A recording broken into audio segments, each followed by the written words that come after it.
terlibat tadi dari mulai kemarin lah, dari Basarnas, kemudian dari Polsek juga ada, dari Polres, dari Brimob juga demikian, dari Koramil juga ada, termasuk masyarakat setempat. Memang kemarin kejadian hari Senin jam diperkirakan jam 3 mereka mandi berempat, namun gelombang lagi besar, mereka memaksakan mandi, akhirnya ada salah satu yang ke bawah arus, tidak bisa kembali lagi, tenggelam. Baru ditemukan tadi sekitar hari berikutnya, hari Selasa jam 14.30, jarak TKP awal dengan ditemukannya mayat itu sekitar kurang lebih 5 kiloan. Memang sudah terapung, Pak?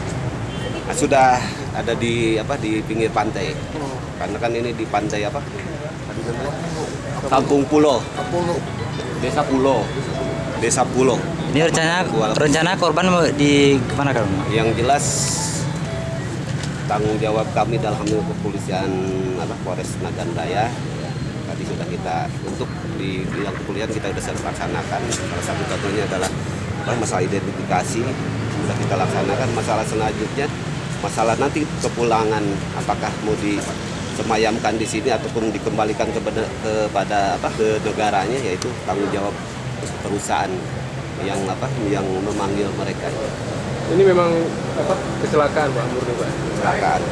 Karena saksi-saksi yang kita periksa tadi pagi 3 orang menyatakan bahwasannya mereka berempat ini berenang, ada ombak, salah satunya terbawa arus.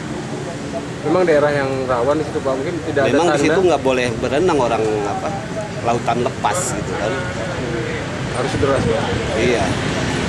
Orang udah waktu mereka berenang pun udah ada yang mengingatkan untuk jangan berenang di situ, tapi ya karena kurangnya komunikasi, masyarakat tidak mengerti bahasa Cina tidak mengerti bahasa Aceh, bahasa Indonesia, ya akhirnya begitulah terjadi. Kendala di komunikasi, Pak. Iya, kendala komunikasi.